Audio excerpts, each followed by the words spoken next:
Bea? Bea! Ano po yun, Tia? Puntahan mo nga ang kapatid mo dun malapit sa may ilog. Ayun na mukhang nakikipagbasag ulo na naman. Matigas ang ulo niyang kapatid mo. Sige po, Tia. Ako na po ang bahala. Pasensya ka na ha. Alam kong galing ka sa paglalako ng gulay. Tapos ikaw pa ang inutusan kong magpauwi sa kanya. Ayos lang ho yun, Tia. Tsaka kapatid ko naman po siya. Ako na po ang bahala. Maraming salamat. Pauwiin mo siya at kailangan ko ng tulong ninyo rito. Marami kasi ang gustong magpabarang eh. Nahihirapan ako dahil ako lang ang mag-isa. Opo, mauna na po ako. Nakakapagod na siya. Hindi ko na alam kung paano ko papatitinuin ang lalaking ito.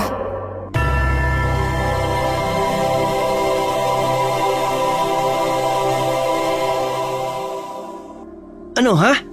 Lalaban ka pa? Kikilalanin mong binabangga mo ha? Huwag ako! Utusan ko kayo eh. Kuya! Naku po, nandito na ang amasona kong kapatid. Ano naman to? Wala naman. Nagbibiroan lang kami. Hindi ba? Hindi ba hoy? Ano? Tumango ka. Nagbibiruan? Bugbog sarado na tong isa. Biruan pa rin yan. Umuwi ka na. Hinahanap ka na ni Chang. Huwag mo akong inuutusan ha. Mas matanda ako sa'yo. Uuwi ako kapag gusto ko. O bakit? Ba't ganyan ka makatingin sa akin? May pakagat-labi ka pa. Pinipigilan mo ang galit mo? Totoo naman ha. Dapat sinusunod mo ang utos ko kasi kuya mo ako. Sige, umalis ka na. Umalis ka na nga. Hindi pwede. Ang utos sa akin ay iuwi ka sa bahay. Umuwi ka na nga sabi. Narinig mo ba ako may diferensya na yung tenga mo? Ang utos sa akin ay iuwi ka. Ayoko nga eh. Huwag mo akong inuutusan. Babae ka lang. Ano? Narinig mo ako, di ba? Ano naman kung babae ako? Kung ano-anong sinasabi mo na malayo naman sa pinag-uusapan natin. Uuwi ka ba na kasama ako o ano? Sinabi ko na sa'yo, hindi nga... Aray! Ay, tama lang yan. Pukpukin niyo ang ulo ng kapatid ko. Sige, sipain niyo pa. Iganti niyo ako. Bea, tulungan mo ako. Binubugbog na nila ako. Ang dami nila. Ano magagawa ko? Eh, babae lang ako, di ba? Tulong! Sige na! Inis talaga.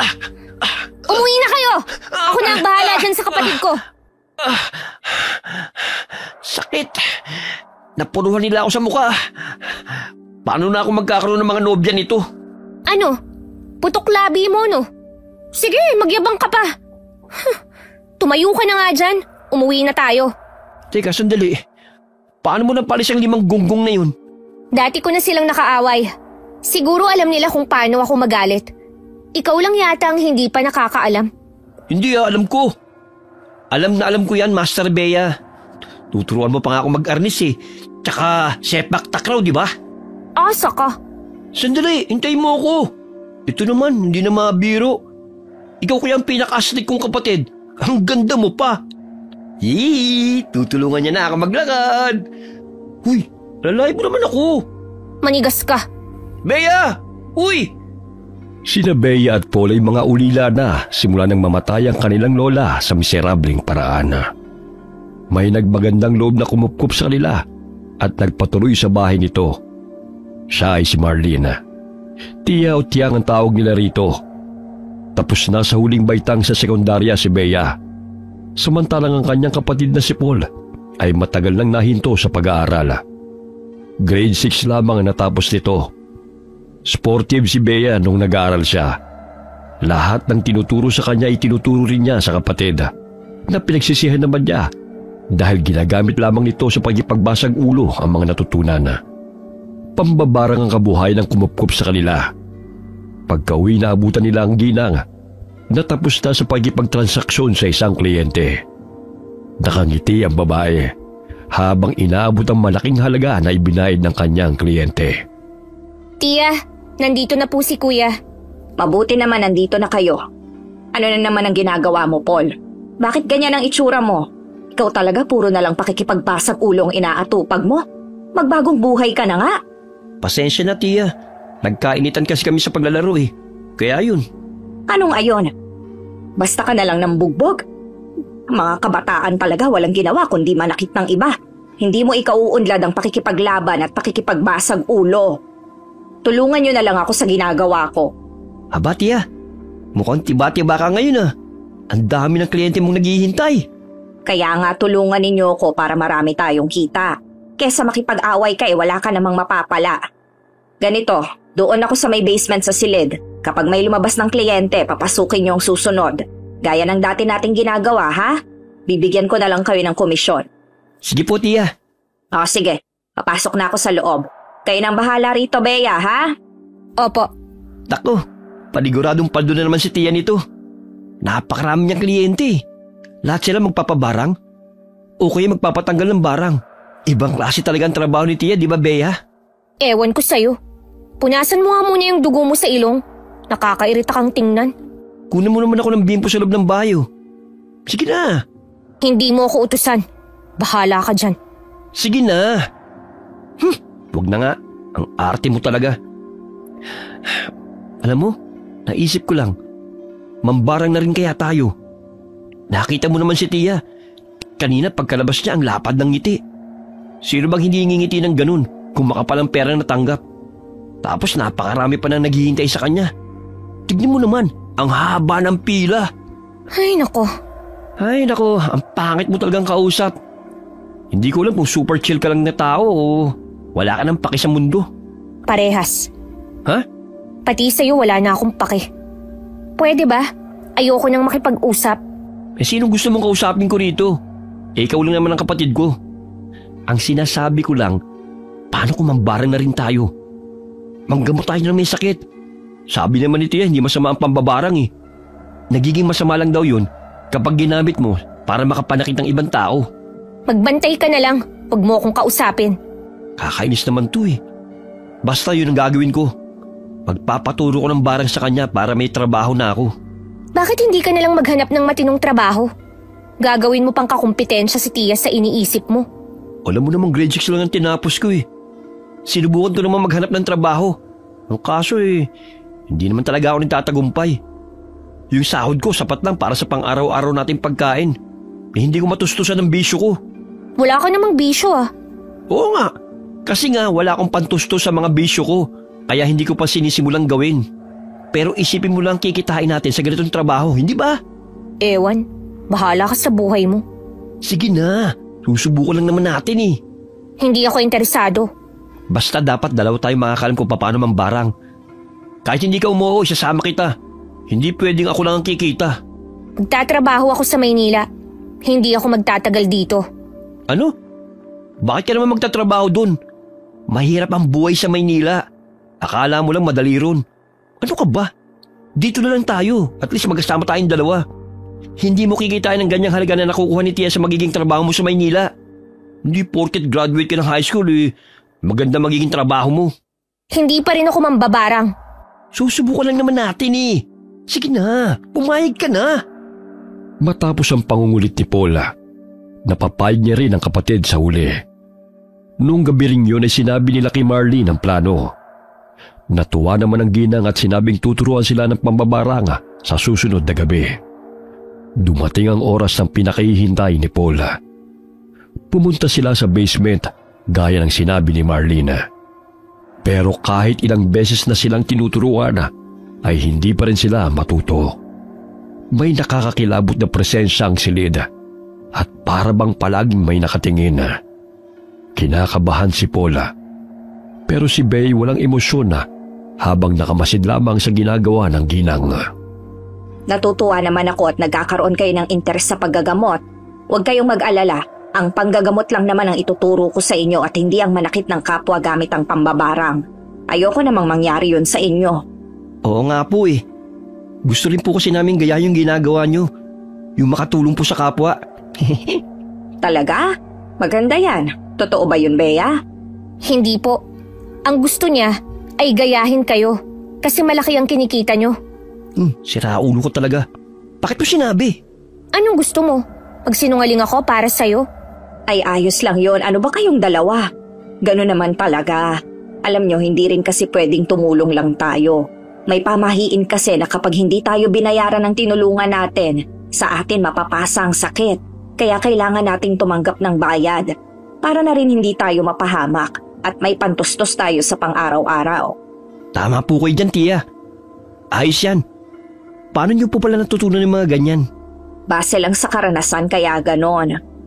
Magpatuloy na tayo. Manood kayong mabuti, ha? At tandaan niyo ang lahat ng ginagawa ko. Sandali po, natatawa ako. Yung tono niyo po kasi para kayong magtuturo sa mga bata. Abay, mga bata naman kayo. Sige na, simulan na natin. Nakikita niyo ba itong bungo na hawak ko? Opo, hindi naman po kami bulag. Bea, Ayos lang, Paul. Sanay na ako sa kapatid mong pilosopo. 5 taon ko na kayong kasama kaya kabisado ko na kayo. Itong bungo na tong ginagamit ko sa pambabarang. paano po? Tsaka kaninong bungo yan? Baka kinuha niyo po yan sa may sementeryo, ha? Balita ko may nangunguha ng mga bangkay dun, eh. Iniisip ko nga po baka aswang yun, eh. Ha? May aswang bang kumukuha ng bangkay? Ang alam ko ay mga buhay na tao ang kinakain nila. Malay niyo po may upgraded na aswang na. Baka ayaw na nilang pumatay ng tao at mga taong patay nang kinukuha nila. Hindi na sila mahirapan. Hindi pa sila mahalata. Huwag na nga natin pag-usapan ng mga aswang. Nandito tayo para matuto ng pangbabarang. Balik tayo sa bungo na ito. Ito ay bungo ng isang tiyanak. Sa oras na banggitin ko ang orasyon, magliliwanag ang mata ng bungo na ito. At dito natin makikita ang sakit ng taong binarang. Tapos po, ano po mangyayari? Ang gagawin natin, kukontrahin lang natin ang barang at ibabalik sa gumawa. Ay, sandali po. Nadidinig niyo po ba yun? May tao po yata, eh. May nadidinig po kung tinatawag po ang pangalan niyo. Pupuntahan ko lang po. O sige, ikaw ba, Bea? Kesa titigan mo ako ng ganyan, sabihin mo sa akin kung may tanong ka. Alam niyo po bang dating albularyo ang lola namin? Ha? Oo, kaibigan ko siya. Hindi ba kaya ako kayo inampon ay dahil nangako ko sa kanya na tutulungan ko kayo? Ang barang po ba'y makakapatay? Oo naman, kaya dapat mag-ingat ka sa paggamit. Bakit mo ba yan tinatanong? 5 taon na ang nakakalipas, pero hindi pa po siya nabibigyan ng hustisya. Bea, sigurado kung hindi gusto ng lola ninyo na maghiganti pa kayo. Hindi niya ugali yon. Kilala ko siya. Kaya sana, huwag ninyong isipin pang maghigante. Ang kailangan lang natin ay magpatuloy sa buhay natin ngayon. Hindi ko po kayang gawin yan. Bea, kung hindi mo gagawin, ikaw lang din ang mahihirapan sa huli. At sigurado kung mahihirapan din ang lola mo kung nasaan man siya ngayon. Turuan niyo po ako ng orasyon. Bibigyan ko kayo ng kopya ng orasyon na meron ako. Kailangan kabisado ninyo ang orasyon, ha? Saka isa puso nyo kapag binabanggit. Kasi kung labas lang sa bibig at ilong ang pagbanggit, hindi yan epekto. Opo, tiya. Tiya, may gusto po magpagamot. Sinama ko na po sila rito. Sige, tamang-tama. Panoorin nyo kung paano ako manggamot ng nabarang para matuto kayo. Halika rito, Bea. Panoorin natin siya. Huy, ba't seryoso ka dyan? Palagi naman po akong seryoso. Hindi. Iba ang pagkatahimik mo ngayon, eh. Parang may kakaiba. Panggagamot lang ang itinuro niya sa atin. Oo, kasi yun lang naman ang kailangan natin. Gusto ko pang matutuhan ng ibang gamit ng barang. Aba, bakit naman bigla ka naging interesado? Manood ka na lang sa kanya. Huwag mo akong kausapin. Napakasungit mo. Hindi ko talaga masakyan ang trip mo sa buhay, eh. Panoorin mo siya kung paano niya ginagawa. Ang galing. Lumiliwanag nga ang bungo ng tiyanak. Sumalangit na Ay, hindi pala sumalangit. Kung nasan man siya ngayon, sana ay ayos lang ang may-ari ng bungo na yan. Lumakas ang ihip ng hangin. Oo nga. Bakit ganun? Yung mga kandila munti ka nang mamatay. Nakakatakot talaga ang basement na ito. Teka, basement nga pala to, ha. Paano nagkaroon ng hangin na ganito kalakas? Ibig sabihin, malakas ang kapangyarihan. Alam mo, hindi ko alam kung anong katatakutan ko. Yung hangin o yung mga sinasabi mo. Bakit ganyan ka? Huwag mo sabi akong kausapin. Eh sino ba kasing kinakausap mo? Para naman tong ano? Matuto kang makipag-usap nang wala kang kausap. Weird naman ito. Bahala ka na nga. Kuya. Ako ba yan? O may iba kang kausap? Siyempre ikaw. Ikaw lang katabi ko. Hindi ka nag-iisip. Eh kanina lang sabi mo matuto ko makipag-usap nang wala akong kausap, eh. Ano ba talaga? Naisip ko lang. Dapat siguro nating malaman kung paano mamparang para pumatay ng tao. Ano ba yung naiisip mo? Nakakatakot ka na. Si Bena kapatid ko ba ang kausap ko? O ibang tao na to? Baka ikaw yung may-ari ng bungo. Maghihiganti tayo para kay Lola. Aalamin natin kung paano gumanti gamit ang parang. Nababaliw ka na. Hindi natin pwedeng gawin yan. Bakit hindi pwede? Malaya pa rin ang aswang na sumunog kay Lola. Sigurado akong galit ka rin sa halimaw na yon. Oo, nagalit ako sa nangyari. Pati sa aswang na yun. Pero masama ang gumanti. Galing pa sa'yo na mahilig makipagbasag ulo. Sorry naman. Pero sige, kung yan ang gusto mo, abay susuportahan na lang kita. Nagpasya pang magkapatid na mag-aral pa ng pambabaranga. Ngunit tumanggi si Marlene dahil masyado raw delikado ang ganong gawain. Dahil doon, nakaisip ng paraan na magkapatid. Kapag wala ang ginang ay palihim silang pumupunta sa basement para pag-aralan ng pambabaranga. Pinagsama nila ang kanilang natutunan sa lola nilang albularyo at ang natutunan nila sa pambabarang. Wala si Tia ngayon. Pwede na tayong bumaba sa basement. May gagamutin na siya sa kabilang baryo eh. Hindi na rin makalakad yung kliyente. Kaya siya na lang pupunta. Mukhang matatagalan siya bumalik. Sigurado ka ba? Oo, sigurado ako. Pagkakataon na natin to para pumusulit sa basement. Tara. Sige, tara na. Bakit may dala kang ballpen at notebook? Nakakita ka na ba ng nag-aaral na walang dala na ballpen at notebook? Meron, ako. Kaya ka hanggang grade 6 lang eh. Nakakatamad kayong pumasok. Mas okay yan tumambay. Kaya nga hanggang ganyan ka lang. Anong hanggang dito lang ako? Sama ng ugali mo ah. Hindi ang mga papel at panulat ang magdidikta ng kapalaran mo, kundi ikaw mismo. Nagsasalita ka na naman ng mga bagay na hindi ko maintindihan. Eh di wag mong intindihin.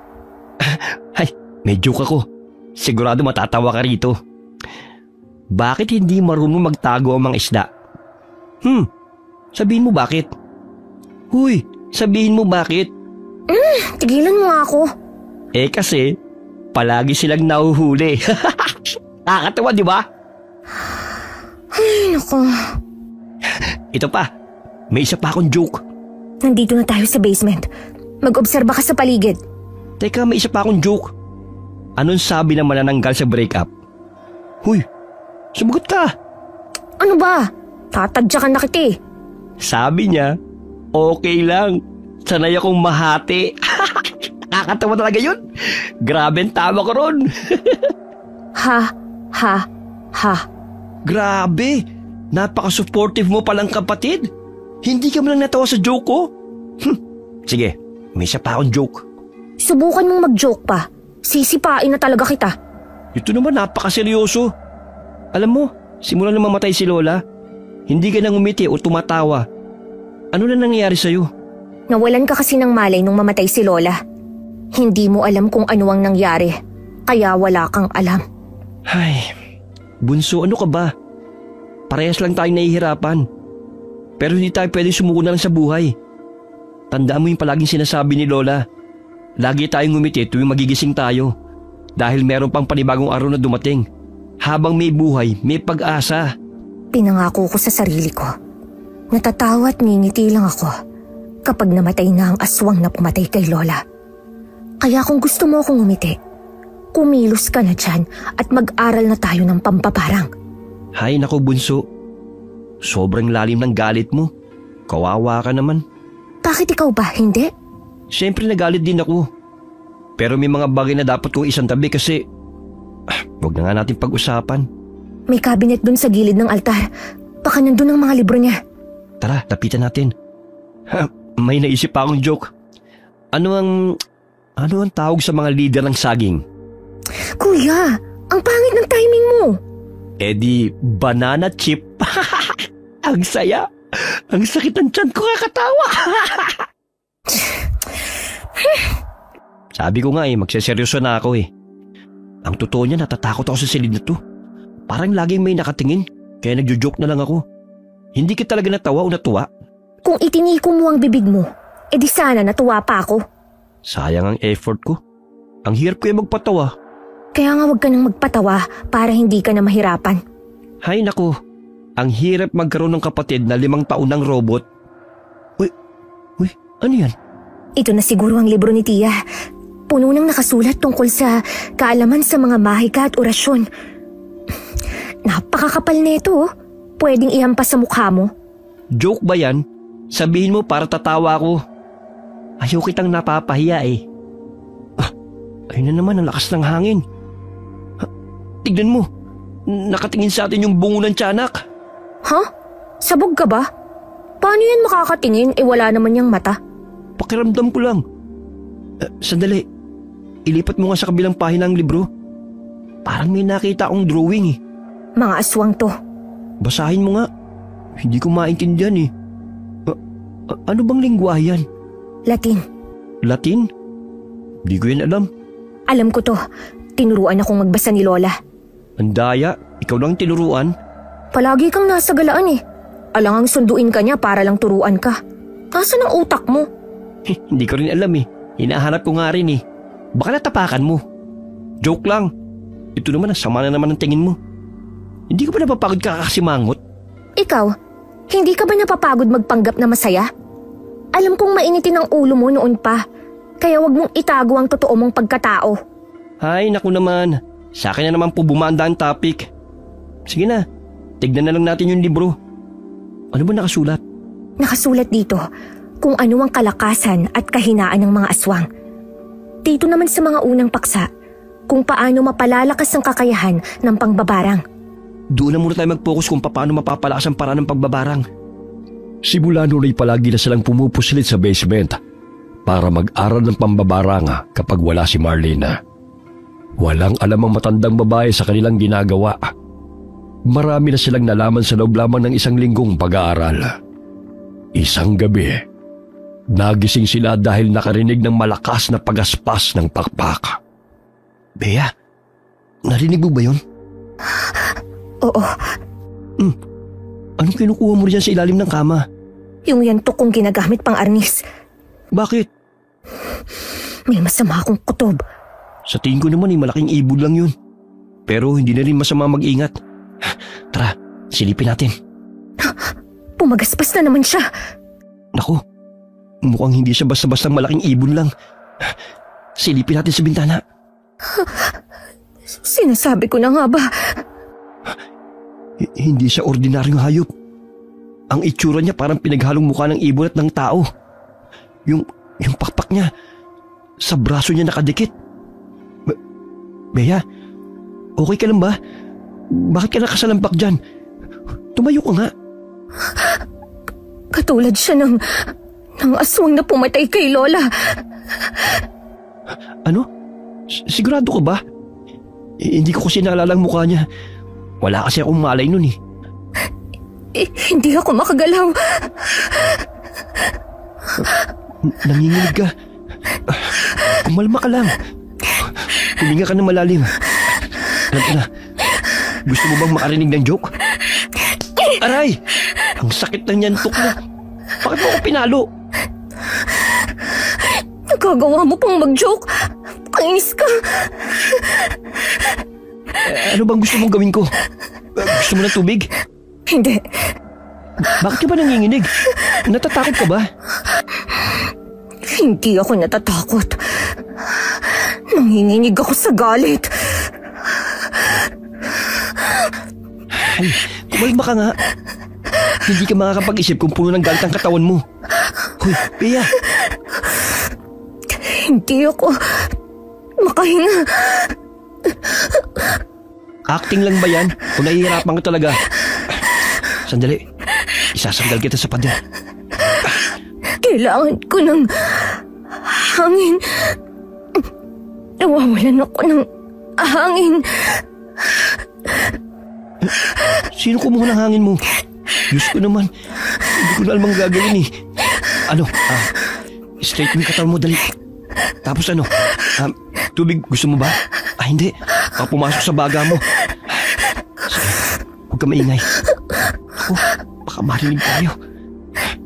Sige, ganito. Isasandal ko ang ulo mo sa pader. Inhale, exhale ka lang ha. Okay. Inhale, exhale. Sige, tama yan. Laliman mo pa. Inhale. Exhale. Ang baho, Bea. Nagsipilyo ka ba? Tumigil ko nga. Inhale. Exhale ka lang.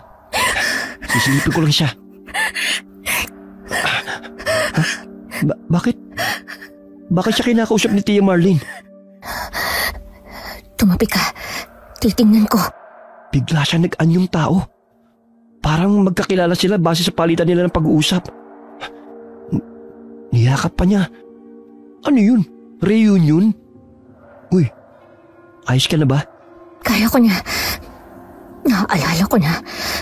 Siya ngayon, hindi ako pwedeng magkamali. Siya ang sumunog at pumatay kay Lola. Ha? Sigurado ko ba sa naalala mo? Wala na kasi akong matandaan eh. Ang naalala ko lang, may babaeng pumasok sa bahay natin. Pero sinalian niya ako, kaya tumalsik ako palabas ng bahay.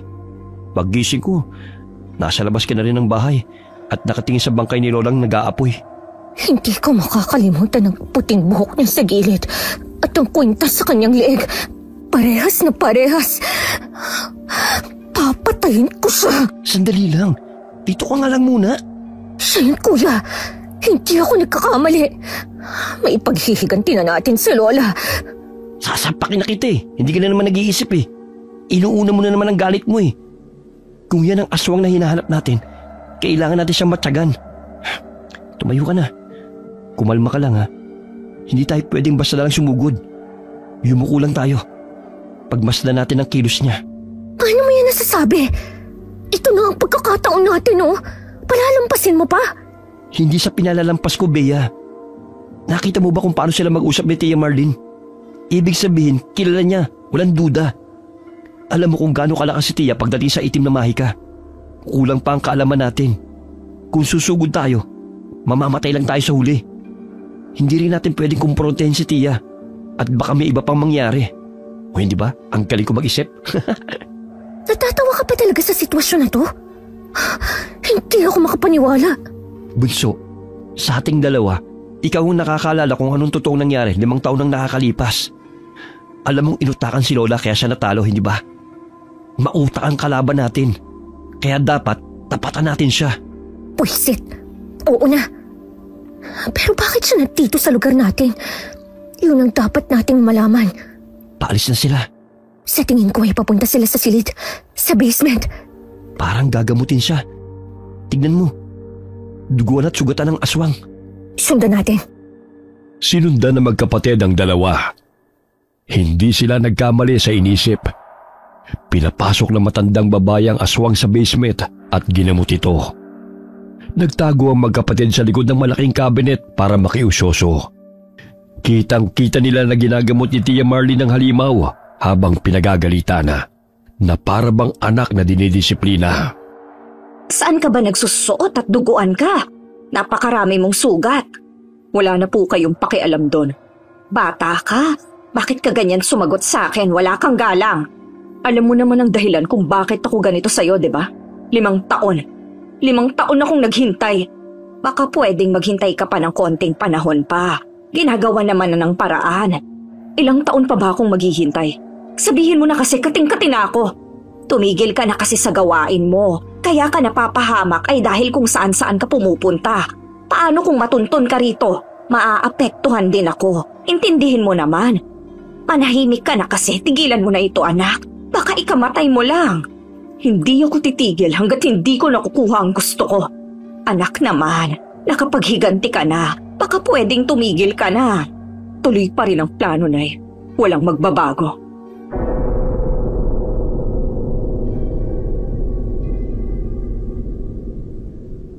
Nanay?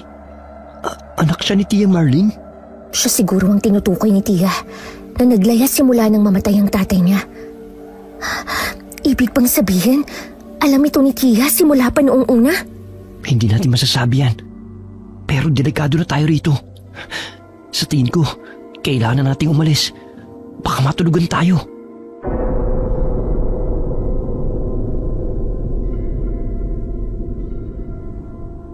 May nagmamatsyag sa atin, Nay. Wala namang tao. Wala akong maramdaman. May ibang nilalang dito. Tamang-tama. Gutom ako. Mukhang may makakain ako ngayon. Naaamoy ko sila.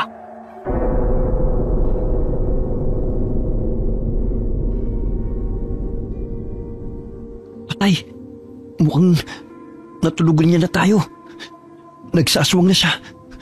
Umalis na tayo, Bea. Nag-iisip pa ako ng paraan. Magtago lang muna tayo.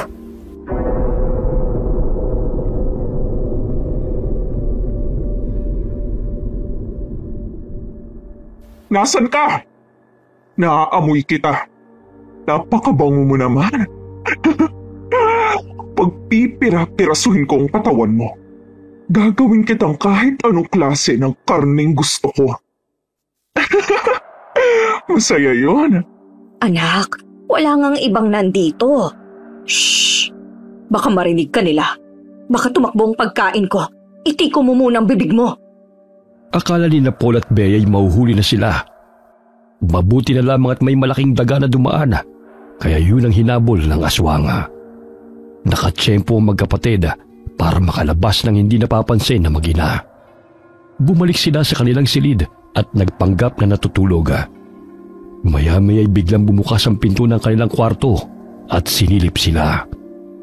Kinabukasan, nagising sila dahil sa lakas ng pag-aaway ng mag-ina. Ayoko ang kainin yan eh. Tapon mo na yan. Kailangan mong gumaling. Kainin mo na yan ang makainom ka na ng gamot. Hindi ko nga yan gusto. Kung gusto mo, ikaw ang kumain. Sige na naman, para... Oh, gising na pala kayo, Paul. Bea. Opo. Alam kong nagtataka kayo. Siya nga pala ang anak ko, si Maris. Hindi ko na kayo naipakilala kaagad dahil gabing-gabi na siyang nakauwi galing sa trabaho niya. Ha? Trabaho? Tama. Nagtrabaho ako. Maris, sina Paul at Bea. Mga inampon ko rito, yung anak ng kaibigan kong albularyo. Kilala ko po sila. Kilalang kilala. Pigilan mong galit mo. Huwag mong ipalata, Bea. Bakit po ngayon lang namin siya nakita? Ano kasi, simula nang mamatay ang tatay ko, umalis na ako sa lugar na to. Alam mo ba kung sinong tangang albularyong pumatay sa kanya? Magpahinga ka na muna, Maris. Mukhang pagod ka lang. Bakit ang dami niya pong sugat at pasa? Ano po bang trabaho niyo at bakit parang sugatan kayo? Hindi naman po kayo aswang? Ano bang sinasabi mo, Bea? Hindi aswang ang anak ko. Nagtatrabaho siya bilang factory worker. Ang kaso ay nadisgrasya siya kaya umuwi muna siya rito para magpahinga ng ilang araw. May sakit din kasi siya. Ano naman po ang trabaho niya sa factory? Sa pagawaan po ba siya ng longganisa?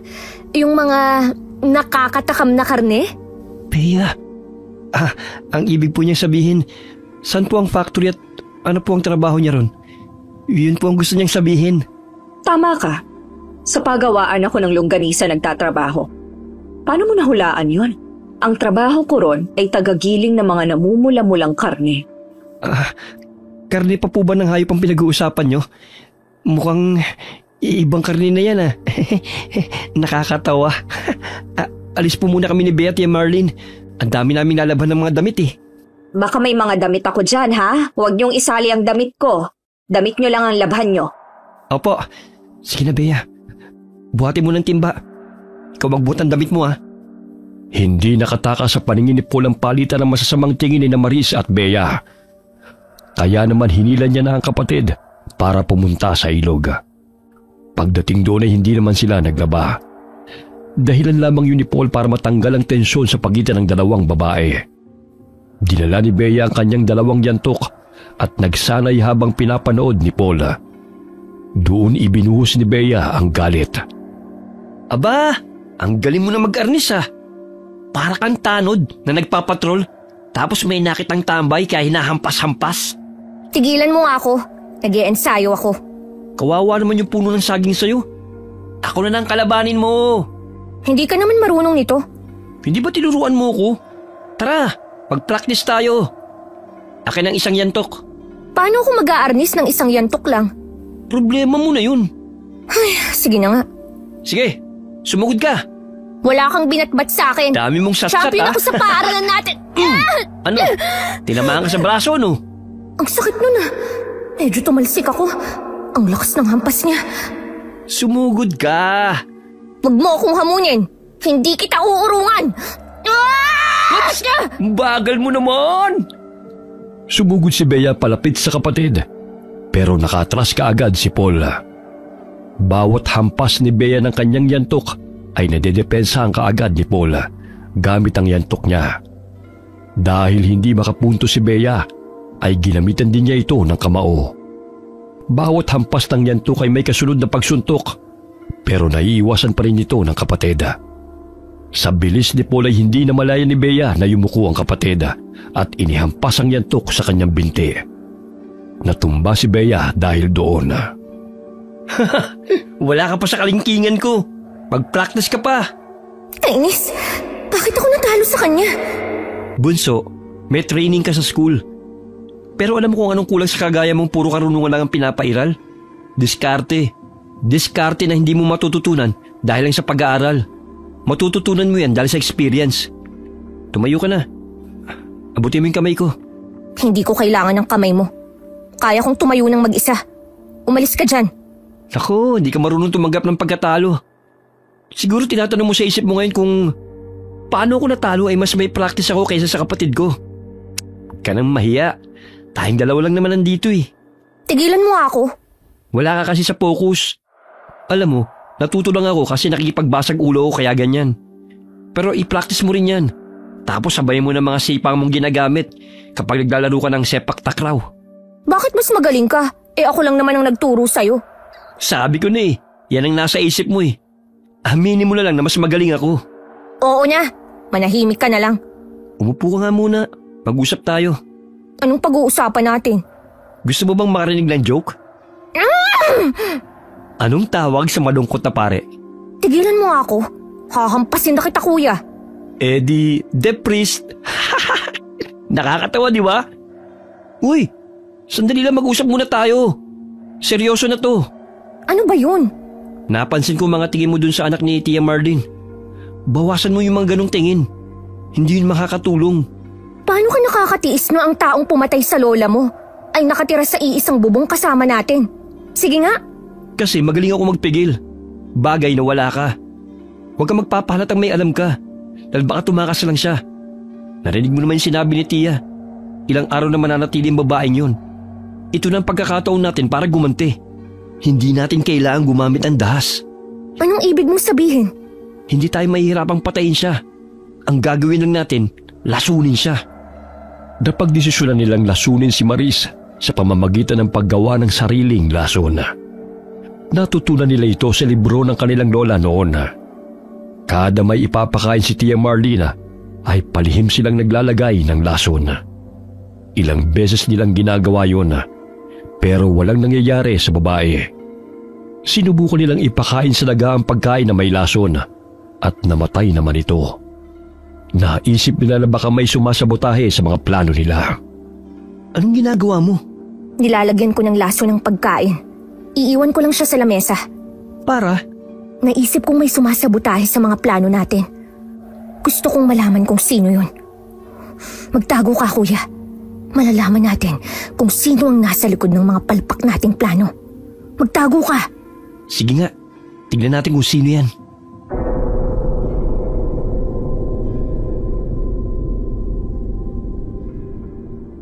Ilang minuto na tayo naghihintay. Wala naman lumalabas eh. Maghintay ka lang. Maghintay ng ano? Namumuti na yung mga mata ko. Grabe. Hindi ko na... Sandali! Pumalik ka rito. Tingnan mo, may tumating. Ha? May nagpapalit nga ng mga pagkain.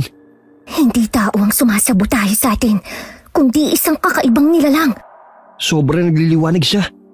Nakakasilaw ang liwanag na dala niya. Anong klaseng nilalang yan? Ang tanong ay hindi, kundi anong klaseng nilalang siya at bakit niya tayo pinakikialaman?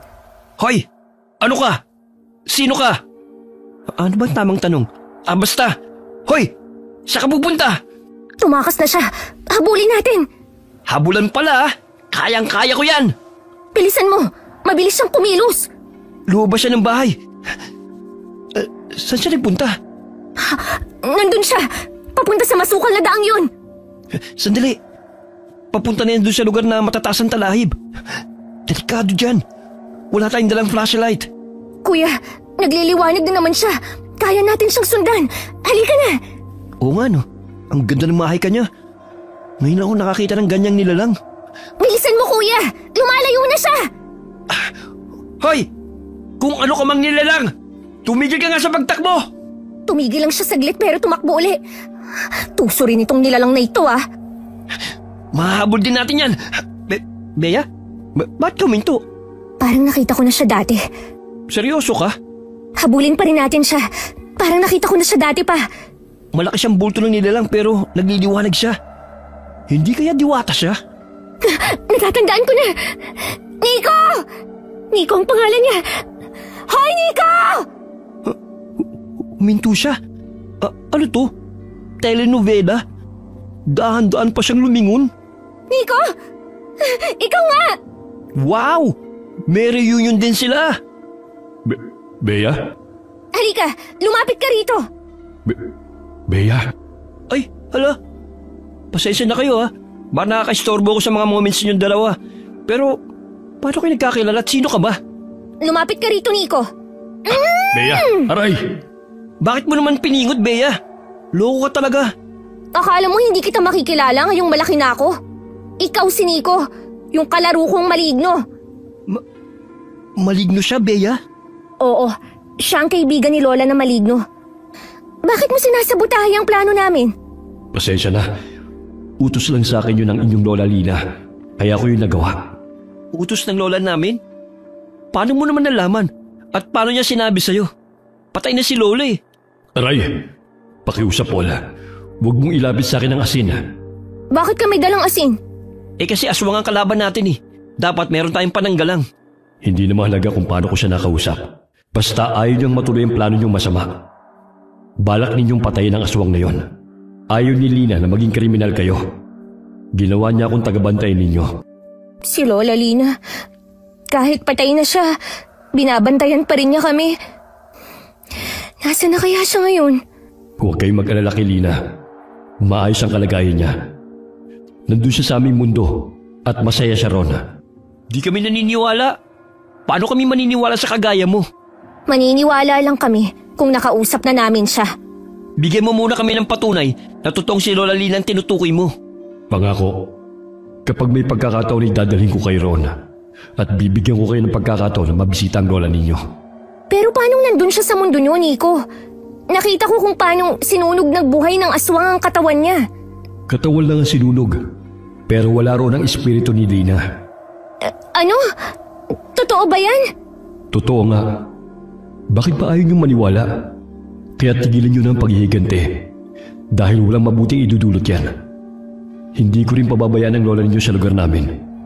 Pero papaalalahanan ko lang kayo. Bago pa makatulog ang mag-ina, huwag na kayong gumanti pa. Hindi. Itutuloy pa rin namin ang plano. Bea, hindi mo kailangang maghiganti. Huwag ka nang mangingialam sa plano namin. Dahil kung hindi, sisiguraduhin kong mawawala ka rin. Huwag naman. Grabe ka naman sa akin. Kailangan ako ng lola mo sa aming mundo. Maniwala ka na pag-utusan lamang ako. Paul, kausapin mong kapatid mo. Kung yan ang gusto ni Bea, hindi ako tumututol. Isa pa, hindi mawawala sa amin si Lola kung hindi dahil sa kanya. Magkakaroon lamang ng gulo. Hindi na dapat pang lumala ito. Pasensya ka na, Nico. Pero wala akong magagawa sa desisyon niya.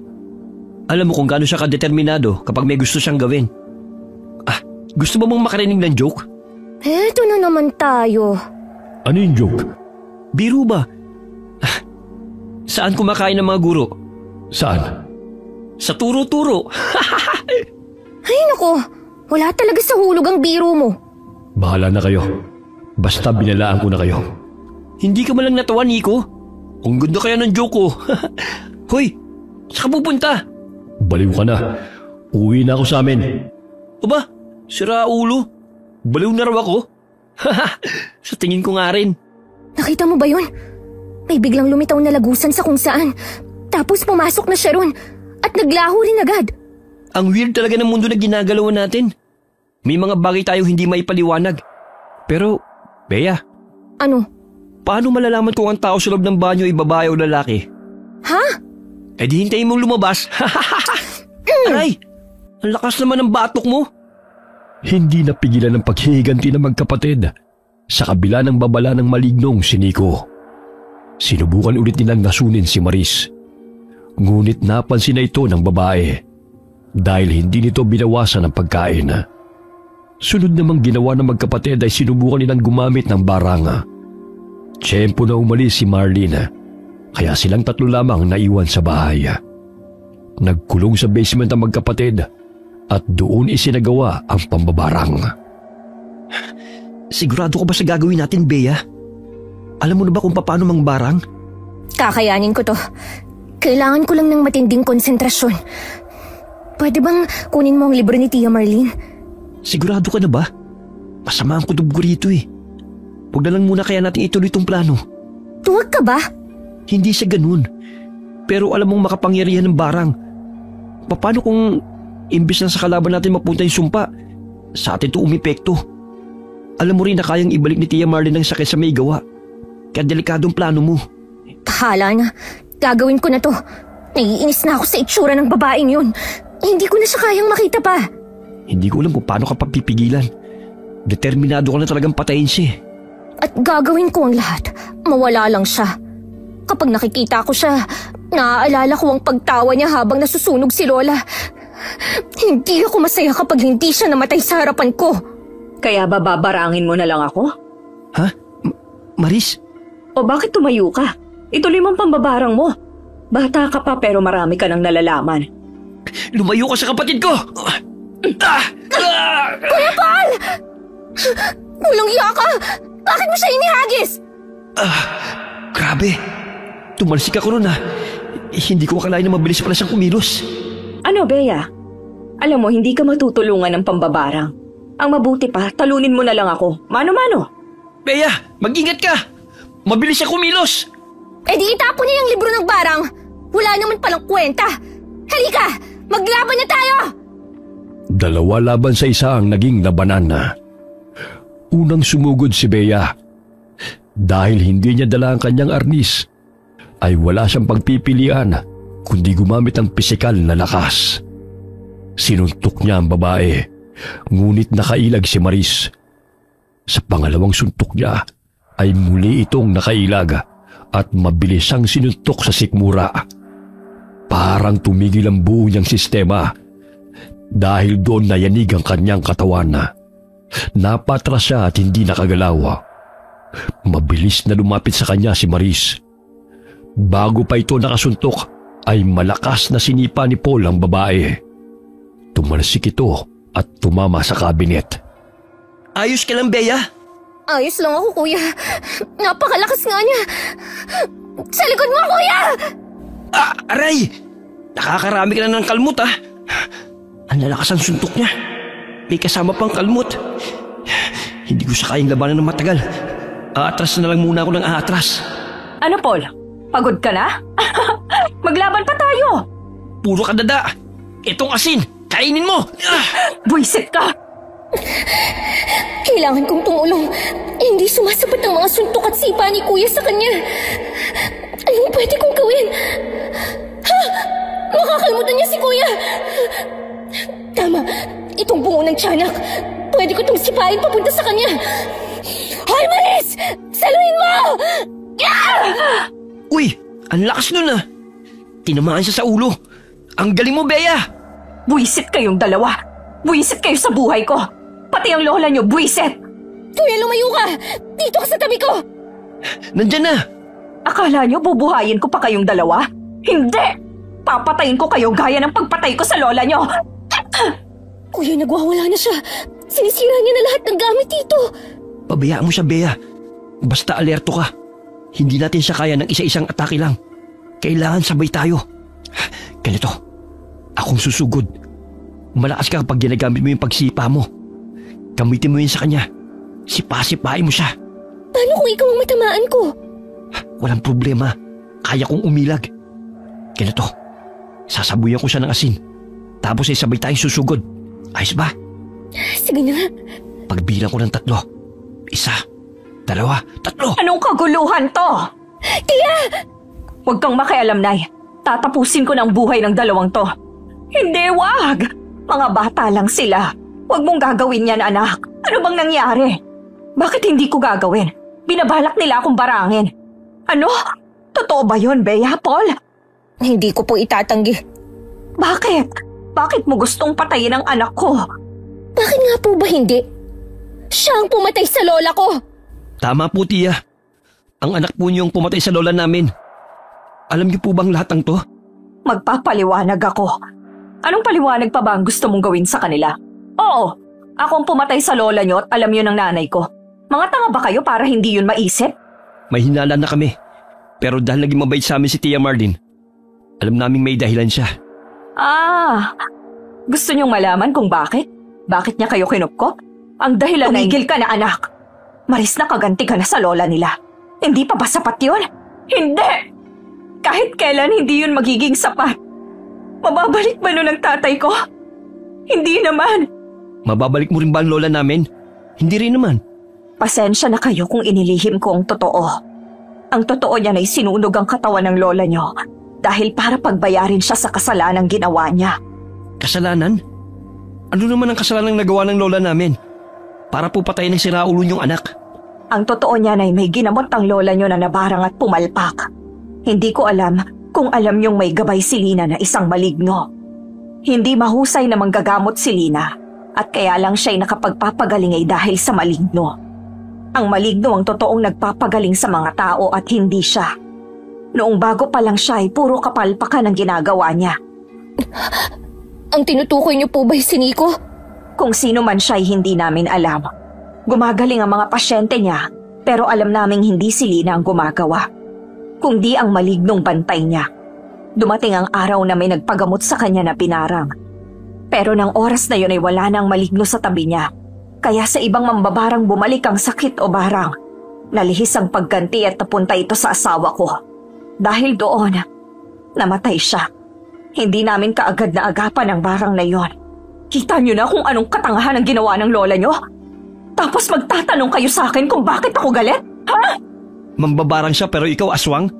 Anong klase mga nilalang ba kayo? Maniwala kayo, wala kaming masamang intensyon. Ang dahilan kung bakit ko kayo kinupkop ay dahil nakonsensya ako sa ginawa ng anak ko. Saka para na rin gawin kayong mambabarang at hindi albularyo. Para hindi na rin maulit pa ang pangyayaring iyon. Bakit pati kami ay dinamay niyo? Wala kaming alam sa kasalanan ng lola namin. Aaminin ko. Nabulag ako sa paghihigante. Nung una ay gusto ko kayong gawing mambabarang bilang ganti sa pagkamatay ng asawa ko. Pero nagbago ang isip ko dahil wala naman kayong kasalanan sa ginawa ng lola ninyo. Kaya wala kayong karapatang questionin kung bakit ako ganito. Lola niyong pumatay sa tatay ko. Tapos ngayon papatayin niyo rin ako? Pasensya na ho. Hindi po namin alam na yun ang dahilan kung bakit niyo pinatay si lola. Hindi ko to sinabi dahil alam kong mabibigla kayo. At baka hindi kayo maniwala. Pero yun ang totoo. Lola niyong nagkaroon ng atraso sa aming pamilya kaya namatay siya. Pasensya na rin kung sa ganitong sitwasyon niyo pa nalaman ang lahat. Pasensya na rin po. Hindi ko po alam ang sasabihin. Nabigla rin po talaga kami. Ang nasa isip lang namin, gumanti sa anak niyo. Dahil yun ang nakatatak sa amin. Anak, tama na. Huwag na natin tong palakihin. Hindi nila alam ang totoong nangyari. Huminahon ka na. Bea, humingi ka ng tawad. Lola natin ang may kasalanan. Hihingi ako ng tawad dahil nangyari po ito, Tia Marlene. Pero hindi ako hihingi ng tawad dahil pinagtangkaan ko ang buhay niya. Bea, naloko na tong kapatid ko. Naka-robot mode na naman. Naiintindihan namin. Hindi namin kayo pipilitin. Pero humihingi rin ako ng tawad kung bakit nangyari ito. Naging mabait po kayo sa amin, Tia Marlene. At nagpapasalamat po kami. Pero sa sariling anak, hindi naging mabait. Pasensya na, anak. Kaya nga bumabawi na ako sa'yo ngayon. Magsimula tayong muli. Maghahanap na rin po kami ng bahay. Hihiwalay na po kami. O hindi kaya babalik kami sa bahay ni Lola. Oo nga po. Ha? Lilipat tayo? Bakit naman? Okay naman kayo sa bahay na ito, ha? Hindi ko po kayang makasama ang anak niyo sa iisang bahay. Babalik na lang po kami sa dating bahay ni Lola. Hindi ko rin kayang makasama ka kaya bukas na bukas din. Aalis na ako rito. Huwag naman, anak. Huwag mo naman akong iwan ulit. Hindi na. Kami na ang aalis. Sandali. Gabi na. Mahirap nang umuwi pa kayo sa inyo. Kung gusto nyo ay ipagpabukas nyo na lang para makapag-ayos din kayo ng mga gamit. Sandali lang po Kausapin ko lang si Bea. Nababalo ko na ba, Bea? Ba't tayo babalik sa bahay ni Lola? Hindi ba ayaw mong makita ang bahay na yun? Mas okay na doon na tayo tumira. Paano tayo niyan? Wala pa tayong matinong mapagkakakitaan. Tsaka, nakakaya kay Tia Marlene. Nahihiya ka? Pagkatapos ng nangyari, may mukha ka pa bang maihaharap? Kaya mo bang makasamang babaeng dahilan ng pagkamatay ni Lola? Tapos, pinagtangkaan mo rin ang buhay? Kung ayaw mo, ako na lang. Maiwan ka rito. Uy, teka! Ako naman ang lagot kay Lola niyan. Alam mo, hindi kita pwedeng iwan eh. Tinuruan niya tayong maggamot. Sapat na yun para kumita tayo gaya ng kinikita niya. Pumayag ang magkapatid sa pakiusap ni Marlene na magpalipas ng isang gabi pa. Kinabukasan ay nag-impake na sila ng mga gamit. Inabot sila ng gabi sa pag-aayos. Nang gabing yun lumiwanag ang kanilang silid. Sa sobrang liwanag nito, kahit nakapikit ay nasisinaw pa rin sila. Lumamig din ng matindi ang klima na parang binalot ng yelo. Pagkadilat nila, para silang nasa ibang dimensyon na. Ang dingding ng silid ay binalot ng mga halamang gumagapang. Kuya, nasan tayo? Hindi ko rin alam, Bea. Kanina lang nasa kwarto tayo. Baka panaginip lang to. Kung panaginip lang to, bakit magkasama tayo sa iisang panaginip? Hanggang dito ba naman sinusundan mo ko? Uy, sino ka para laging sundan? Ginto ka ba? Sobrang liwanag. Hindi ko maaninag kung sino ang nakatayo sa gitna. Napakalamig naman dito. Nasa ibang bansa na ba tayo? Pero napakaganda ng paligid. Para akong nasa isang paraiso. Yung mga halaman sa paligid, namumulaklak pa oh. Ang bango ng mga bulaklak. Maligayang pagdating, Paul. Bea. Nico? Ako nga. Anong lugar to? Ito ang lugar namin. Ako ang gumising sa inyo para magbigay ng babala. Babala na naman? Para saan? Kailangan ninyong umalis sa poder ng mag-ina. Huwag nyo nang patagalin pa. Bakit? Dahil hindi totoong magbabago sila. Pinaniwala lang nila kayong ayos na sa kanilang lahat. Pero ang totoo, gumagawa sila ng kakaibang ritual para ialay kayo sa Diablo. Diablo? Oo, tamang narinig mo. Kapalit ng kapangyarihang walang kapantay. Iaalay niya kayo sa Diablo. Hinihintay lang nila na tanggapin niyo ang alok na maging mambabarang. Sandali. Bakit kailangan pa nilang hintayin na tanggapin namin yun? Sapagkat kapag tinanggap niyo ang pagyakap sa itim na mahika, mas lalaki ang kapalit na lakas na matatanggap nila. Isipin niyo na lamang, kung pila kang ipapalit ay saktong halaga lamang ang makukuha nila. Ngunit kung ginto ang ipapalit, mataas na halaga rin ang makukuha nila. Kaya ganun. Seryoso ka ba? Seryoso. Kung ganun, hindi talaga siya naawa nung namatay si Lola. Kinupkup niya kami dahil gusto niyang mapahinog kami upang ipagpalit. Tama ka, Bea. Napakasama pala talaga ng mag-ina na yun eh. Nawala respeto kay Tia. Paano naman kami makakasigurong totoo ang sinasabi mo? Nasa inyo na yan kung maniniwala kayo. Ako ay nagpapaalala lamang. Pero sana maniwala kayo. Kasi patay ako kay Lina kung hindi. Sa ngayon ay hindi nyo ramdam. Pero nang turuan kayo ng pambabarang ni Marlene, ay naorasyon na kayo bilang paghahanda sa alay. Ano? Paano namin matatanggal ang sumpa? Makinig kayo sa sasabihin ko. Para matapos ito at mawala ang orasyon, kailangan nyo silang labanan. Paano namin magagawa yun? Si Maris pa lamang nga eh. Masyado nang malakas para sa amin. Kailangan nyong kunin ang mga gamit ni Lina sa dati nyong bahay. Sa ilalim ng higaan niya ay may baul. Naroon ang mahiwagang latigo na ibinigay ko noon sa lola nyo. Gawa yun sa baging na ang latigo ay may mutya ng anahaw. Teka, kailangan namin pumunta sa dating bahay? Hindi ba pwedeng gawan mo lang ng paraan para makarating kami kagad dun? Pasensya ka na, pero wala akong ganung kakayahan. Sarili ko lamang ang kaya kong dalhin kahit saan. Ano ba namang maligno to? Walang kapangyarihan.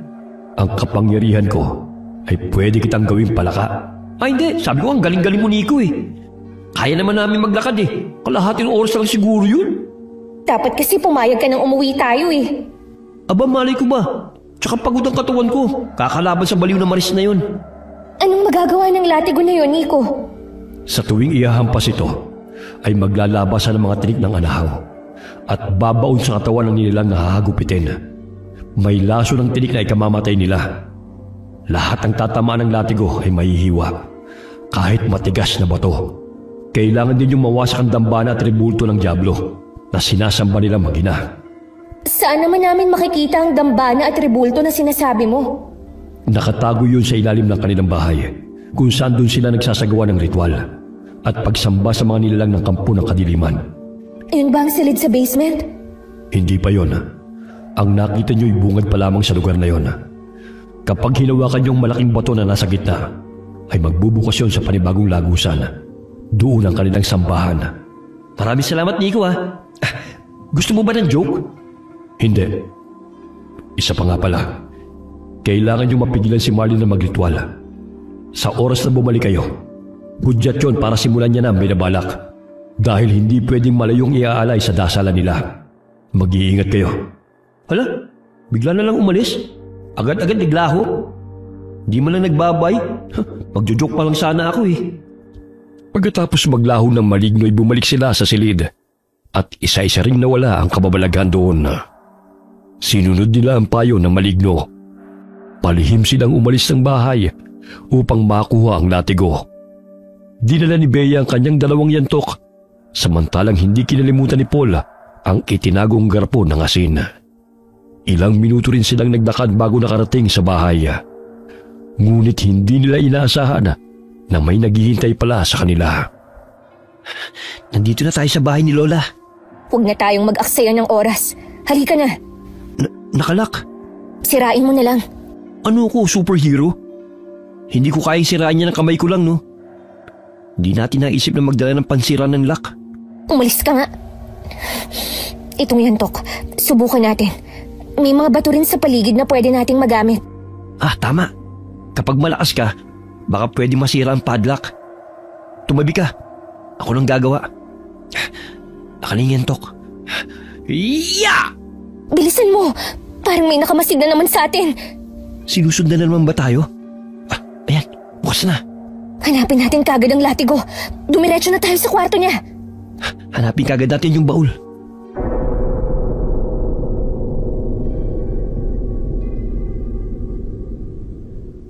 Nakita ko na ang baul. Tignan mo, ang dami mga pangontra dito. Ito yung mga nakita ko sa libro ng mga pangontra. May asin, walis tingting, makabuhay, at kung ano-ano pa. Kumuha ka ng mga kaya mong dalhin. Teka lang, Bea. Ikaw ang hawak ng latigo? Miyanto ka na eh. Anong magagawa ng yantok ko kung malakas sila? O di sige, ikaw na lang sa latigo. Ako na lang sa ibang pangontra. Kukunin ko itong makabuhay. Ang haba nito. Mabuti na lang, may dala akong bag. Dito ko ilalagay ang ibang pangontra na kaya kong dalhin. May walis tingting. Ayokong dalhin yon. Ano yun? Parang may bumagsak na mabigat. May kumalabog sa bubong. Mukhang nasa baba na siya. May nagbubukas na ng bintana. Mukhang galit na galit siya. Maghanda ka, Bea. Nasundan nga tayo. Magsaboy ka ng asin, bilisan mo. Sandali lang. Ito na. Akala nyo hindi ko malalaman ang plano nyo? Ngayon ko na kayo papatayin! Akala mo mapapatay mo kami ng ganun-ganun lang, ha? Sige, lumapit ka para malaman natin. Tingnan natin kung epektibo ang lahat ng mga nandito. Ihahagis ko lahat sa kanya. Sapul! Ang galing mo! Lumabas kayo rito! Tingnan natin ang tapang nyo! Nakipaglaban sila kay Maris. Tinuklap ni Maris ang bintana ng bahay. Sinabuyan siya ni Bea ng asina habang sumugod naman si Paul palapit. Hinampas niya ang latigo kay Maris ngunit nakailag ito. Paulit-ulit niyang hinampas ngunit hindi pa rin niya tinamaan. Bumuelo si Bea at sumugod sa aswang. Tinalo niya ito sa bintana saka pinaghahampas ng yantok. Humawak sa balikat niya ang kapatid at tumalon sa kanyang ibabaw. Walang habas niyang pinagpapalo ang dumadaing na si Maris. Ginamit ni Maris ang kanyang pakpak at lumipad siya papalayo. Ginamit nito ang pagkakataon para makatakas. Sinundan naman nila ito pabalik ng bahay. Paul, Bea, ano bang problema? Baka pwede nating pag-usapan. Anong pag-uusapan natin? Ang paglinlang niyo sa amin? Hindi ko kayo nililinlang. Totoo naman ang intensyon ko. Intensyong ano? Ang ipagkanulo kami sa diablong sinasamba nyo?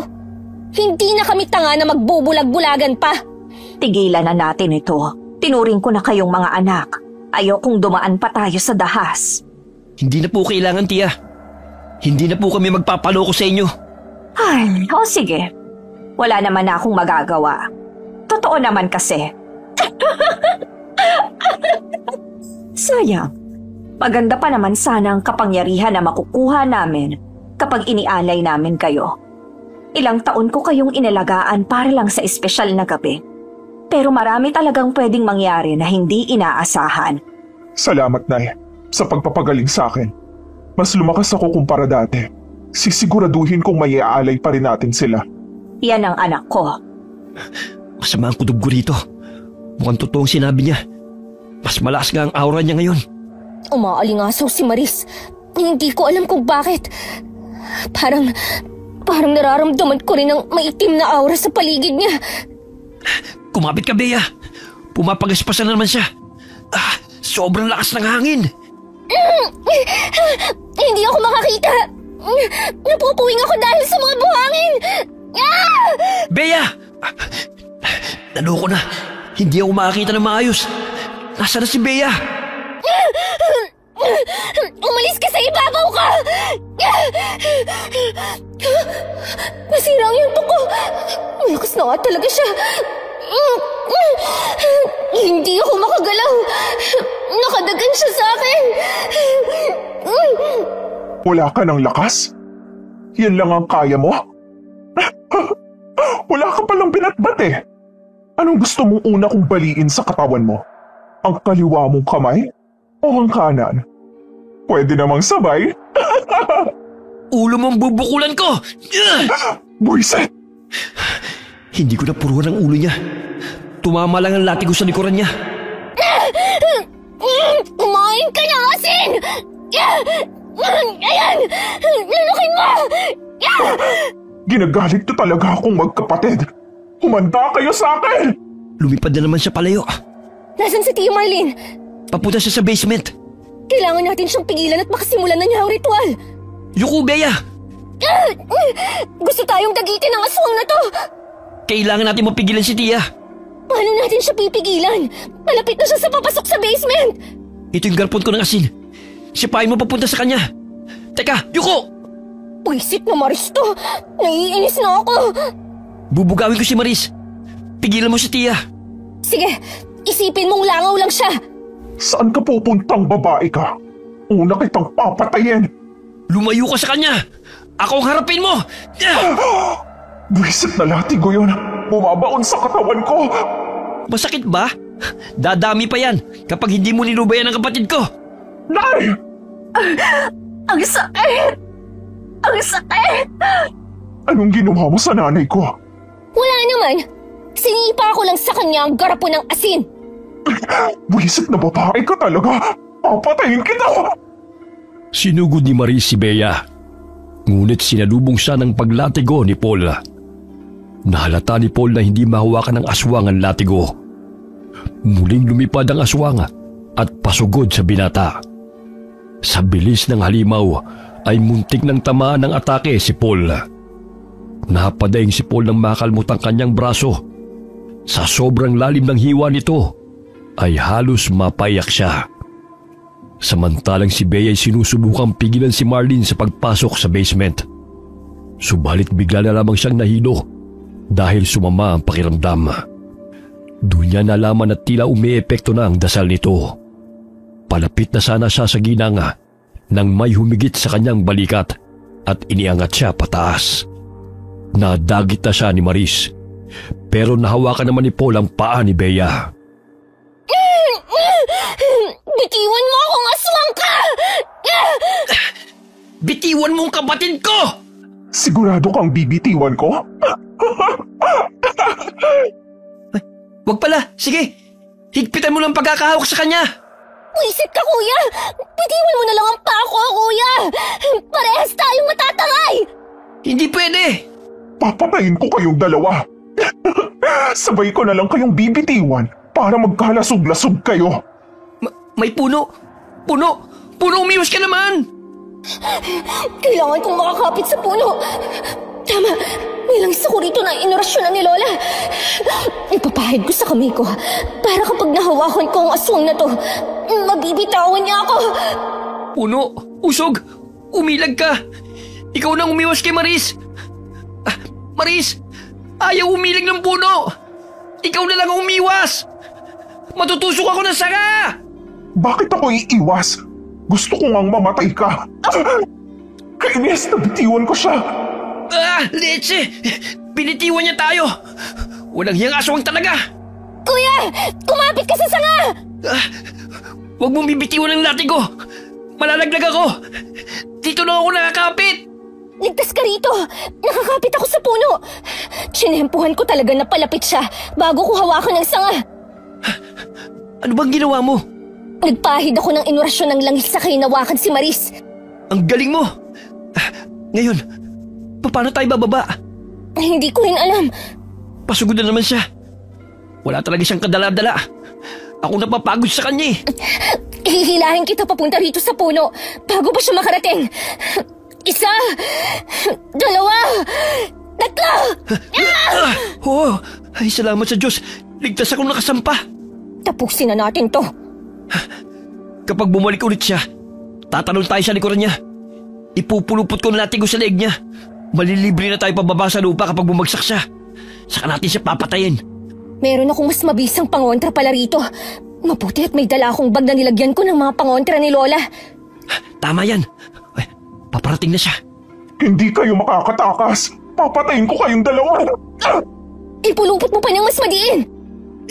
Ito na nga. Bumagsak na siya. Kumilos na tayo. Tama na. Ayoko na. Sakit na mga palo ng latigo mo. Parang kakaiba ng sinasabi niya. Kinikilabutan ako. Ano yan? Ito? The holy water. Huwag. Pakiusap. Huwag mo ibubuhos na. Hindi naman kita binuhusan. Winisikan lang kita. Latiguhin mo ng sunod-sunod, kuya. Ito pa. Ayan. Ito pa. Ang hirap mong kalaban. Panay kang lipad. Pagbabayaran niyo to. Pagbabayaran niyo to. Ay, salamat. Wala na siya. Grabe. Nagkapira-piraso ang katawan niya tapos umuusok pa. Ang galing talaga ng latigo na to. May isa pa tayong kailangang kalabanin. Sa basement na yun. Napapagod na ako. Gusto ko na magpahinga. Puntahan na natin. Tapusin na natin to. Para tuloy-tuloy ang pahinga. Naglalakad na sila papunta sa basement nang maramdaman nila ang panghihina dahil umiepekto ng ritual na ginagawa ni Marlene. Nahihilo sila, nagsusuka at halos gumapang na habang palapit sa lihim na pinto na itinuro ni Nico sa kanila. Halos hindi na sila makahinga dahil sa malakas na kapangyarihan ng diablong bumabalot sa basement. Hindi na nila natagalan ang bigat ng presensya sa lugar hanggang sa nawalan sila ng malay. May enerhiyang humigop sa kanilang espiritu at dinala sila sa isang mahiwagang lugar. At doon ay nakita nila ang kanilang lola. Mga apo. Lola? Boses ba yun ng lola ko? Bea. Paul. Lola, nasa na naman tayo? Maliwanag na naman ang paligid. Langit na ba ito? Nandito kayo sa lugar kung saan ako nakatira ngayon. Bumangon na kayong dalawa. Totoo ba to? Makakasama na kita, Lola? Hindi, pansamantala lang ito. Halina kayong dalawa. Samahan niyo kaming umupo ni Nico sa hapagkainan. Nandito ka rin, Nico? Oo, nandito ulit kayo sa tahanan namin. Tahanan nyo? Teka, Live-in ba kayong dalawa? Siraulo ka talaga, kuya. Aba, tumawa ka na, Bea. Hindi ka naman hid. Sa lugar na ito, pwede kayong magpakatotoo. Lola, payakap naman ako. Ay nako, ang apo kong to napakalambing. Lola, ang lungkot po nang wala ka. Dito na lang ako. Dito, palagi kitang makakasama. Oo nga po, Lola. Ayaw na po namin dun. Hindi pwede. May misyon pa kayong dapat gampanan. Misyon? Hindi naman po kami mga sundalo. Mandirigma. Mga apo, nandito ako para lang palakasin ang loob ninyo. Salamat at hindi niyo ako kinalimutan. Masaya ko ron. Pero hindi kayo nababagay sa lugar na ito. Meron ba kayong dapat tapusin? Pero Lola, malakas na po ang kapangyarihan ni Tia Marlene. Kung kay Maris nga ay nahirapan kami. Paano pa kaya sa kanya? Alam kong kakayanin ninyo. Pinalaki ko kayong malakas. Maraming salamat, Paul, sa pagtupad sa pangako mong patatawanin at pasasayahin mo ang kapatid mo. Kahit alam kong may pagkaseryoso kang tao, isinantabi mo ang sarili mong kapakanan at nilabanan ng emosyon para lang tumupad sa pangako. Hindi ko makakalimutan ang sakripisyo mo. Hindi niyo po alam kung gaano kahirap magpatawa ng robot. Inaral ko pa yung mga joke na sinasabi ko sa kanya. Nagtanong pa ako sa mga tambay sa lugar natin para lang magbigay sila ng joke. At kapag hindi ako natawa, binubugbog ko sila. Nakukornihan na nga po ako pero para sa'yo ginawa ko po, Lola. Alam ko yun. Sadyang napakabuti mong bata. Ipagdarasal ko kayong dalawa at binabasbasan ko. Sana'y maging matagumpay kayo sa inyong misyon. Lola, gusto ko lang malaman kung totoo ang sinasabi ni Tia Marlene. Totoo bang namali kayo ng pagbabalik ng barang? Hindi totoo yan.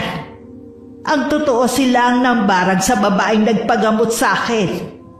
At dahil sa hiling ng kliyente ko, ibinalik ko sa asawa niya ang barang na ginawa niya. Binarang niya ang babae dahil natipuhan niya ito, pero ayaw sa kanya.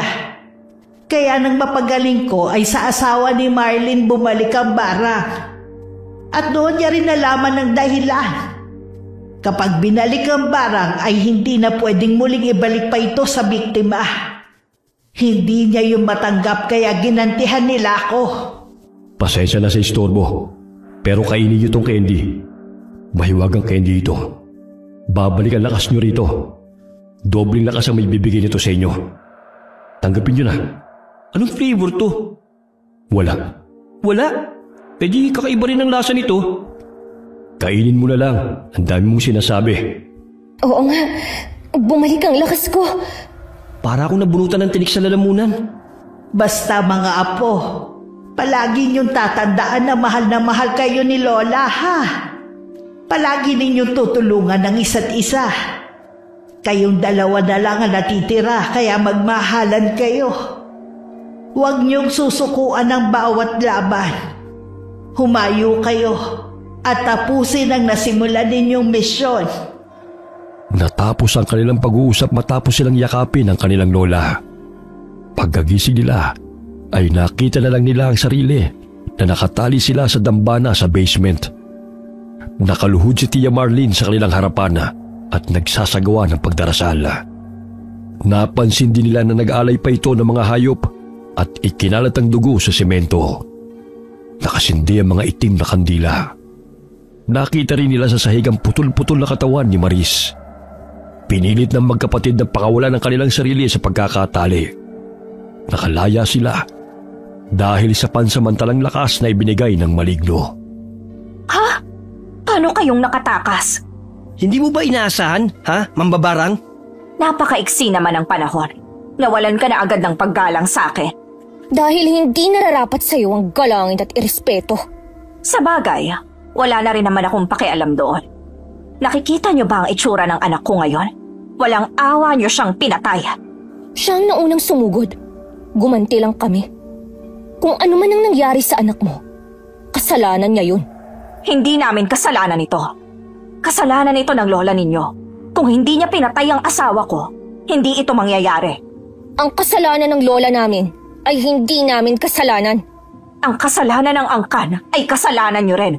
At hindi ako papayag na hindi ko makuha ang hustisya. Kuya, nakasambulat ang mga gamit nating pangontra sa sahig. Nalaglag pala sa bag ko. Nasa lapag din ang lati ko. Kailangan nating makalapit dun. Kunin mo. Guguluhin ko siya. Sige. Kung maghihiganti ka, maghihiganti rin kami sa lola naming nasawi. Dahil sa kagagawa nyo, hindi na tumatawa o naging masaya ang kapatid ko. Dahil din sa inyo, kailangan ko maging masaya at magpatawa kahit nabibwisit na ako. Hindi mo ba alam kung gano'n nakakainis yun? Hindi. At wala akong pake. At saan ka naman pupunta, Bea? Akala mo makakatakas ka? Ha? Nagawa niyang palutangin ng kapatid ko. Anong gagawin ko? Mag-dive kaya ako palapit sa latigo. Uy! Lumulutang na rin ako sa ere. Akala niyo ba kaya niyo ako? Hindi! Ikaw, Bea. Kamukha ka talaga ng lola mo. Kaya inis na inis sa'yo ang anak ko.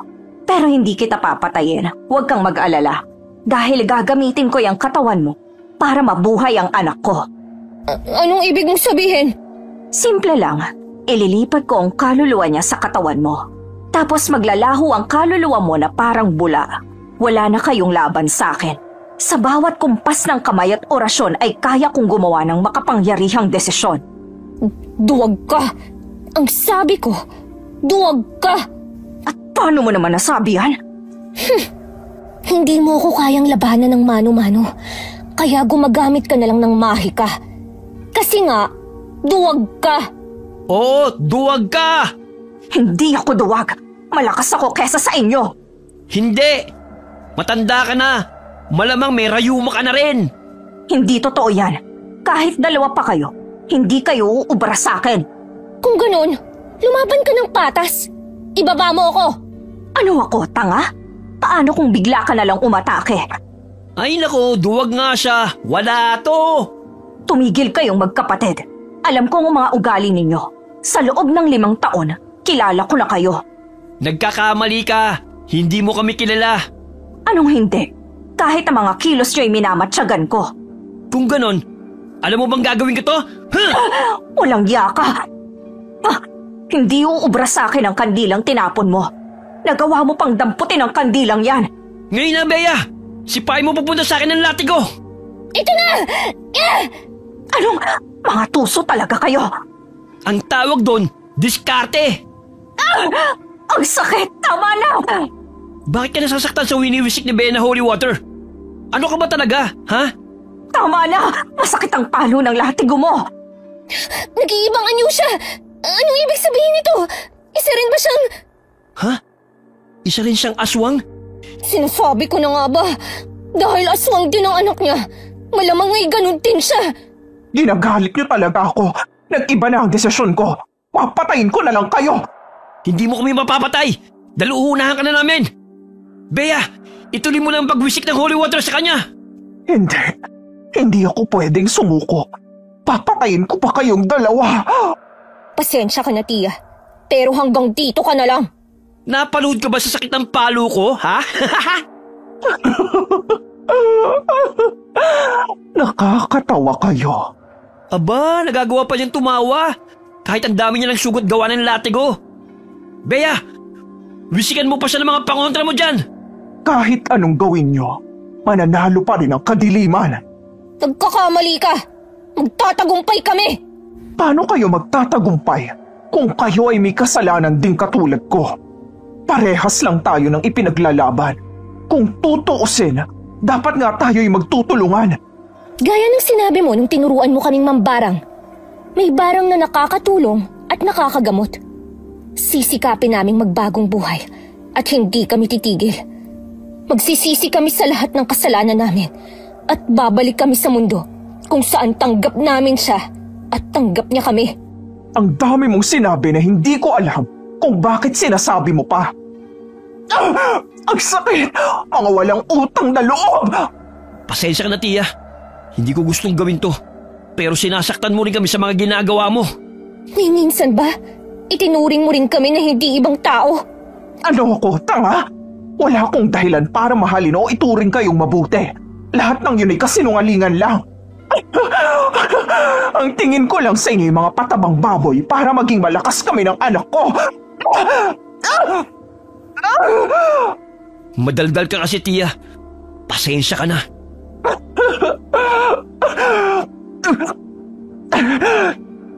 Mamamatay rin kayong dalawa. Mamamatay rin kayo. Mamamatay rin. Dahil lalo silang ginalit ni Marlene, hindi nila ito tinantanan sa paghagupit ng latigo at pagsasaboy ng holy water at asina. Hanggang sa unti-unting nalagutan ito ng hininga. Patay na ba siya? Sa tingin ko oo. Napuruhan natin eh. Bigla na lang naghiwa-hiwalay ang parte ng katawan niya. Pero bakit kaya nagawa pa niyang tumawa bago mamatay? Mayroon kayang ibang kahulugan yun? Hindi ko rin alam. Nararamdaman mo ba yun? Parang yumayanig ang basement. Niyayanig din ang dambana. Masama to. Kailangan na natin sirain yung rebulto. Sigurado kong aahaw ng demonyo. Nabasa ko to sa mga libro ni Tia Marlene. Kailangan natin tong pigilan. Wala na akong holy water. Pwede na siguro itong langis. Lalatiguin ko yung rebulto hanggang magkapira-piraso. Wisikan mo na lang din ang langis mo. Halin-hina nilang hinagupit ang dambana at rebulto gamit ang mahiwagang latigo hanggang sa magkapira-piraso.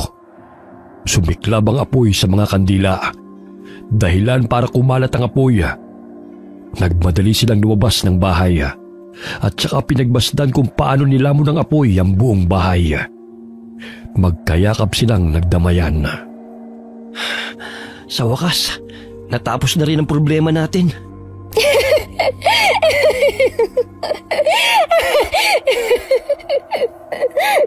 Hala, nabaliw na. Sorry hindi ko napigilang hindi tumawa eh. Hindi ka na robot, Bea. Nakakatuwa naman. Pinangako ko sa sarili ko. Natatawa at ngingiti lang ako kapag namatay na rin ang aswang na pumatay kay Lola. O ngayon, dalawa na silang naglaho. Pakiramdam ko, nakahinga ako ng maluwag. Ay, ang sarap sa pakiramdam. Dahil ngumiti ka na, hindi ko na kailangan magtanong-tanong pa ng mga corning jokes. Mapatawa ka lang. Ang hirap kayang pilitin. Salamat kuya. Hindi mo naman kailangang magbago para sa akin eh. Lalo pa ngayon at tapos na ang paghihirap natin. Wala na sila. Wala na si Tia na kumontrol ng buhay natin. Nakakalungkot lang na hindi pala totoong pinakita niya sa ating pagmamahal. Itinuring ko pa naman siyang tunay na tiyahin at malapit na kamag-anak. Kahit ako, hindi ko makakalimutan ang pagiging mabait niya kahit peke lang. Maya-maya'y napalingon sila sa likuran dahil nakaramdam sila ng presensya. Sa may puno ng bulak, nakatayo ang lola nila katabi si Nico. Nakangiti ito sa kanila na parang bilib na bilib sa kanilang nagawa. Hindi rin nagtagal ang pagpapakitang yun ng matanda. Naglaho rin pagkalipas ng ilang sandali. Isa-isang dumating ang mga tao dahil sa malaking sunog na umagaw sa kanilang atensyon. Merong nag-report sa barangay at tulong-tulong ang lahat para maapula ang sunog. Pero hindi rin nila nagawang patayin. Natupok ang buong bahay. Naimbestigahan ang nangyaring sunog sa bahay ni Marlene at lumabas na aksidente ito mula sa mga naiwang nakasinding kandila. Tinanong ang magkapatid tungkol sa natagpuang basement pero wala na silang sinabing impormasyon tungkol doon. Naniwala naman sa kanila ang mga nag-imbestiga dahil na rin sa patotoo ng mga taga-roon na inampun lamang sila ni Marlene at walang alam sa kung anumang dahilan kung bakit may basement sa ilalim ng bahay. Napagdesisyonan nilang bumalik sa dati nilang bahay at doon nagsimula ng bagong buhay. Nagtrabaho bilang tagapangalaga ng mga hayop sa isang farm si Paul. Samantalang si Bea ay nagtrabaho sa isang factory. Okay, sana po nagustuhan niyo ang kwento natin ngayon. Shout out po tayo kay Jesmar Hakias. Shout out kina Richard Cadano at Bernadette Arcalas. Happy birthday po sa inyong dalawa. Hi kay Jeneline Borromeo from Singapore. Hi kay Nilo Technician ng Mandaluyong City. Shout out kina Beth Royo at kay Jasmine. Shout out kina Billy Ray, Jenny May at Ray Buendia galing kay Lucy Buendia. Kamusta po kayo? Shout out sa Sibulan family, lalo na po kay Helen Sibulan. Shout out sa Asyong family from Antipolo. Hi kay Liam James Sereño from Caloocan City. Hi kay Jocelyn Fabregar from Morong, Bataan. Shout out kina Bianca Pineda and her family sa Shizuoka, Ken, Japan. Kina Ma'am Zenny and Dad Nathaniel Aquino from Isabela Province. Shout out sa Ensoy family and Alajay family from Cagayan de Oro City. Alright, marami pong salamat sa inyo and God bless us all.